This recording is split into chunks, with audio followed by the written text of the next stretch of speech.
국민의힘 제주시 갑선거구 전략 공천에 대한 반발이 여전한 가운데 중앙당이 제주 민심 달래기에 나섰습니다. 장동혁 사무총장이 제주를 찾아 탈당 인사들의 복당도 허용하겠다고 밝혔고 윤석열 대통령의 4.3 추념식 참석도 건의하겠다고 밝혔습니다. 조인호 기자입니다. 국민의힘 전략 공천에 따른 내분 사태를 수습하기 위해 제주 도당을 방문한 장동혁 사무총장. 윤석열 대통령의 4.3 추념식 참석을 건의하고 한동훈 비대위원장도 머지않아 반드시 제주를 방문할 것이라고 약속했습니다. 전략 공천은 본선 경쟁력을 고려했지만 당에 헌신하고도 선택받지 못한 분들에게는 죄송하다며 탈당한 인사들도 설득하겠다고 말했습니다. 아직까지 최종 후보 등록이 이루어지지 않았기 때문에 그분들을 설득해서 하나로 갈 수 있다면 그분들의 복당을 받아들이는 데 있어서는 특별한 걸림돌은 없다고 생각합니다. 전략 공천을 받은 고광철 보좌관은 오늘 제주시 갑 예비후보로 등록하고 출마 기자회견을 가질 예정입니다. 저는 이제 제주도에 살러 왔습니다. 끝나고 떠날 사람 아니고요. 제주도의 서쪽 사람이 되기 위해서 내려왔다는 건 분명히 말씀드립니다. 국민의힘을 탈당한 김영진 예비후보는 더불어민주당 문대림 예비후보에게 검증 토론을 제안하며 독자 행보를 이어갔습니다. 국회의원이 될 자질을 입증하기에 앞서 자격 여부부터 검증하는 게 유권자에 대한 지극히 당연한 도리임을 자각하고 있기 때문입니다. 김영진 후보는 국민의힘 제주도당으로부터 장동혁 사무총장과의 면담을 제안받았지만 사전 조율도 없는 일방적인 통보여서 거절했다고 밝혔습니다. 한편 더불어민주당은 문대림, 김한규 예비후보가 지난 주말 선거사무소 개소식을 잇따라 열었고 다음 주 초에는 제주도당 선대위를 구성해 본격적인 총선 체제에 들어갑니다. MBC 뉴스 조인호입니다. 지방분권 제주본부는 제주도의회에서 기자회견을 갖고 22대 총선에서 지방분권과 균형발전 공약을 채택해달라고 촉구했습니다. 이들은 제주특별자치도의 헌법적 지위 확보를 위한 개헌을 비롯해 포괄적 권한 이양과 읍면동 주민자치를 위한 법령 개정, 공공기관 제주 이전 공약을 정당과 출마자들에게 요구했습니다. 배달 앱 서비스는 음식을 주문할 때뿐 아니라 장사를 하시는 분들도 이제는 필수인데요. 그런데 가게 대표도 모르는 사이 신규 서비스에 가입되는 경우도 있어 주의하셔야겠습니다. 이따금 기자가 보도합니다. 제주시에서 술집을 운영하는 김용진 씨는 최근 황당한 문자 메시지를 받았습니다. 신청한 적도 없는 배달업체 광고가 승인났다는 내용이었기 때문입니다. 이 서비스는 업계 1위인 배달의 민족이 더 빠른 배달을 해준다며 광고 중인 것으로 더 많은 수수료를 떼어갑니다. 하지만 김 씨는 계약을 한 적이 없었습니다. 서명 자체도 워낙에 제 서명하고 틀린 서명이었고 그리고 서류 자체도 직원과 제 서명이 일치해요. 그럼 말도 안 되는 형식의 서류를. 계약을 체결한 건 한 달 전 김 씨에게 전화를 걸었던 배달의 민족 협력업체 영업 직원. 김 씨에게 배달의 민족 지도에 공짜로 가게를 표시해준다고 제안한 뒤 동의를 얻고 가짜 서류를 만들어 서비스를 신청한 겁니다. 이 직원은 동의를 얻었기 때문에 문제가 될지 몰랐다고 해명했습니다. 이런 홍보 차원에서 이제 광고를 넣어드리려 하는데 괜찮으십니까? 하고 이제 알겠다고 하면은 이제 제가 설명해서 올려드리겠습니다. 대리 서명 그 문자도 같이 해갖고. 배달의 민족 운영사 측은 협력업체가 규정을 어겨 부정 영업한 사실을 확인했다며 합당한 조치를 하겠다고 밝혔습니다. 하지만 이 협력업체는 지난해 12월에도 같은 수법을 사용해 이미 경찰 수사를 받고 있는 것으로 확인됐습니다. 본사에서는 넘긴 적이 없다. 협력업체에서는 본사에서 줬다. 프로모션 진행하라고 줬다고 하면은 이게 솔직히 어떻게 보면 말이 안 되잖아요. 본사에서 가입자를 유도하려고 협력사로 개인정보를 넘기고 가입을 시킨 것 같아요. 문제가 된 서비스는 더 많은 수수료와 배달료를 소비자로부터 받을 수 있어 최근 배달의 민족 측이 공격적인 영업에 나서고 있습니다. 고소장을 접수한 경찰은 협력업체와 운영사를 개인정보보호법 위반 등의 혐의로 입건해 조사하고 있습니다.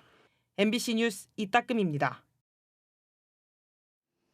4.3 평화재단 첫 상근 이사장에 김종민 4.3 중앙위원회 위원이 임명됐습니다.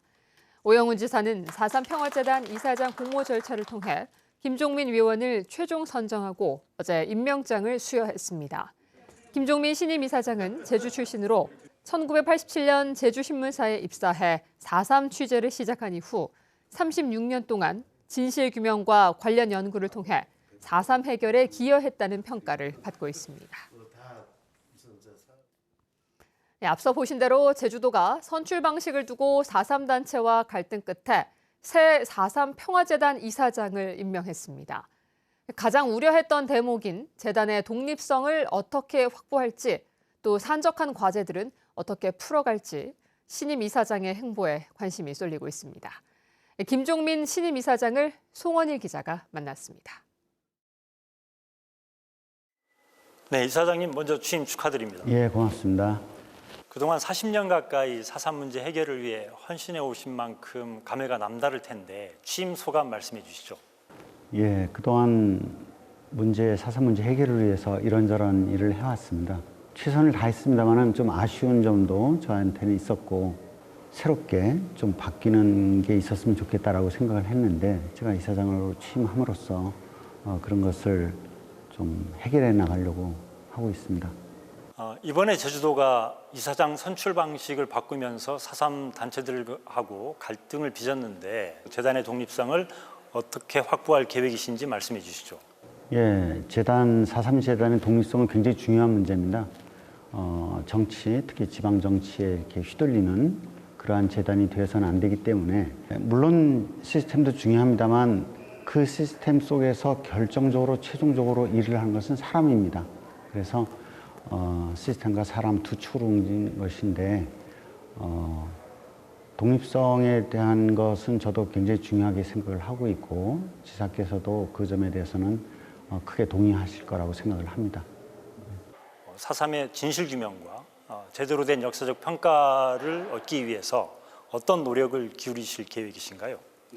4.3에 대해서 어떠한 편견과 또는 특정 역사관에 편중돼서 미리 규정을 짓고 거기에 꿰맞추는 것이 아니라 꾸준히 진상조사를 하고 규명을 하다 보면 4.3 그 스스로가 말을 하게 될 것이다. 끊임없이 진상규명을 해야 되고 그러한 과정 속에서 정명 문제도 자연스럽게 해결될 것이라고 봅니다. 4.3 진상규명과 명예회복을 위해서 풀어야 할 과제들이 산적해 있습니다. 그 명예회복 중에 최근에 벌어지고 있는 일들이 일반 재판도 직권재심을 하도록 되어 있습니다. 그래서 직권재심 합동수행단하고도 잘 협조를 해서 명예를 회복할 수 있도록 하겠습니다. 그 다음에 제가 가장 중요하게 생각하는 것 중에 하나가 세대 전승입니다. 4.3의 연구자들을 지원하고 그래서 연구자들의 연구가 더 심화될 수 있도록 저희 재단이 뒷받침을 해서 4.3에 대한 전문가가 많이 탄생할 수 있도록 제 역점 사업으로 삼고자 합니다. 이 보수 단체, 보수 정치인들의 4.3 왜곡 폄훼 발언이 끊이질 않고 있는데 예, 작년에 그 일부 정당에서 플랜카드로 4.3을 왜곡하거나 또는 피해자의 유족을 모욕하는 그러한 플랜카드가 많이 붙었지 않습니까? 특별법에서 그런 왜곡을 방지하는 조항을 넣음으로써 그 문제는 해결할 수 있다고 봅니다. 그래서 그 문제는 국회의원들하고 또 잘 논의를 하고 해서 해결을 하도록 하겠습니다. 상당히 원론적인 이야기이긴 합니다만 법과 규정에 따라서 공정하고 투명하게 예산이든 인사든 또는 그런 어떤 행사든 그것을 집행하는데 제가 이제 소홀함이 없도록 하겠습니다. 오늘 말씀 고맙습니다. 네, 고맙습니다.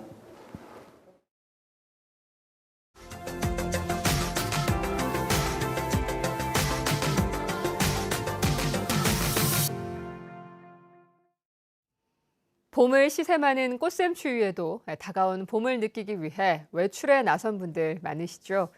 신안에서는 활짝 핀 봄의 전령사 홍매화가 진한 향기와 함께 관람객들에게 특별한 추억을 선물했습니다.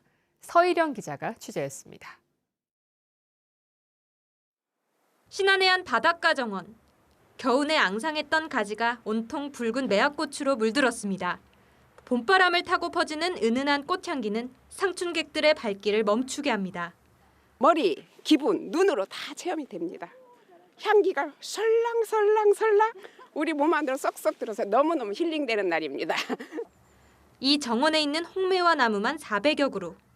신안 임자도에서는 이렇게 길을 따라 활짝 피어난 홍매화가 봄의 시작을 알리고 있습니다. 시민들은 봄이 왔음을 가장 먼저 알리는 전령사들과의 특별한 추억을 기념 사진으로도 남겨봅니다. 정원 한켠에 식재를 마치고 다음 달 열리는 튤립 축제에서 색색의 자태를 뽐낼 600만 송이의 튤립도 기대감을 높입니다. 다행히 조금씩 피어나서 이 튤립 꽃들이 한 칸씩 한 칸씩 틀릴 거예요. 꽃이 분홍색이 있을 것이고 노란색이 있을 것이고 그걸 상상해서 보니까 훨씬 이쁜데요. 도심의 공원에서도 얇아진 옷차림의 시민들이 가족과 함께 나들이를 나와 모처럼의 야외 활동을 즐겼습니다. 기상청은 이번 주 광주 전남 대부분 오전에는 다소 쌀쌀한 날씨를 보이겠지만 차차 기온이 높아져 목요일쯤 완연한 봄 날씨가 찾아올 것으로 전망했습니다. MBC 뉴스 서희령입니다.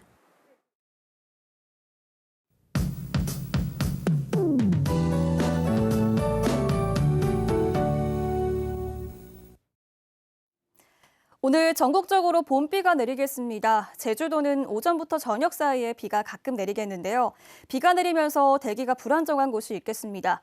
대기 하층에는 따뜻한 공기가 머물고 있는데요. 대기 상층으로 영하 30도 이하의 찬 공기가 지나면서 대기 불안정으로 천둥 번개가 동반되는 곳이 있겠습니다.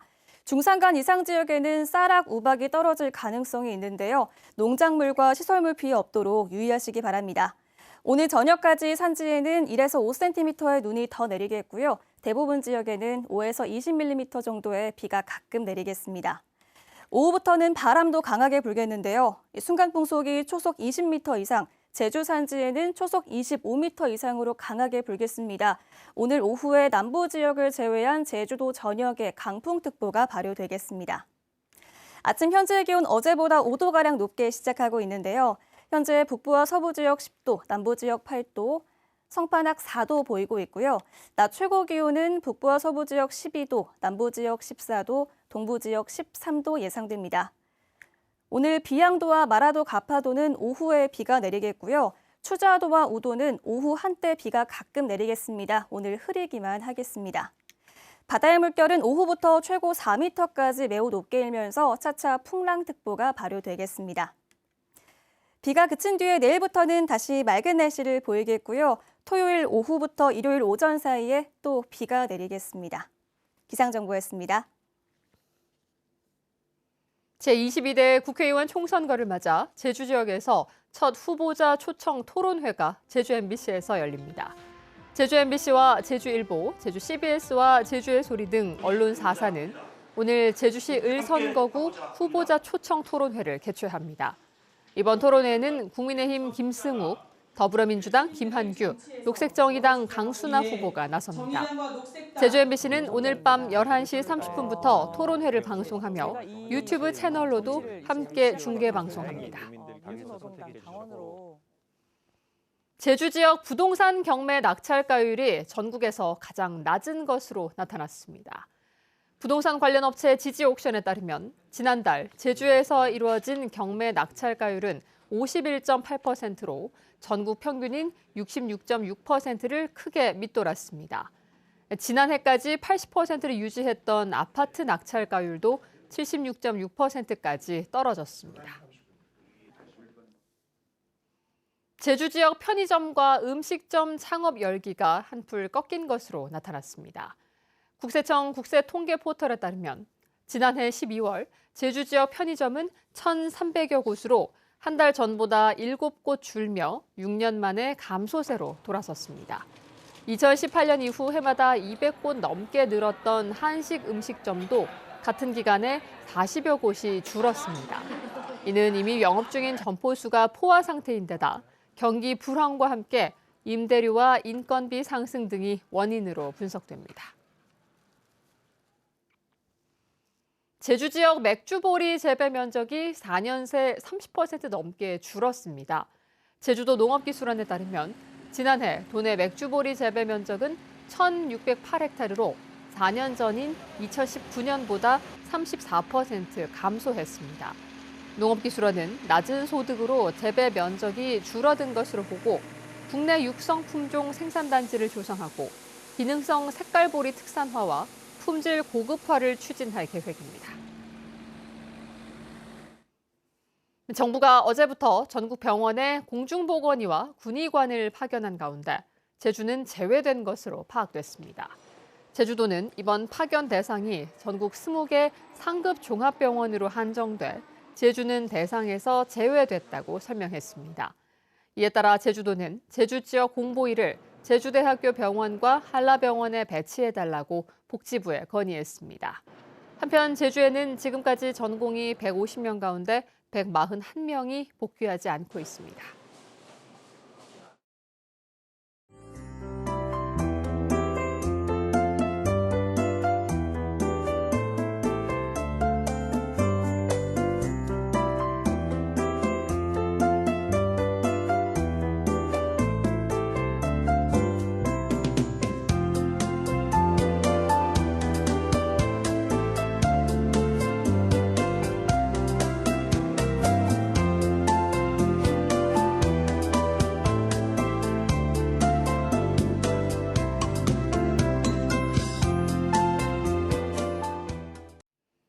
뉴스투데이 제주였습니다. 여러분 고맙습니다.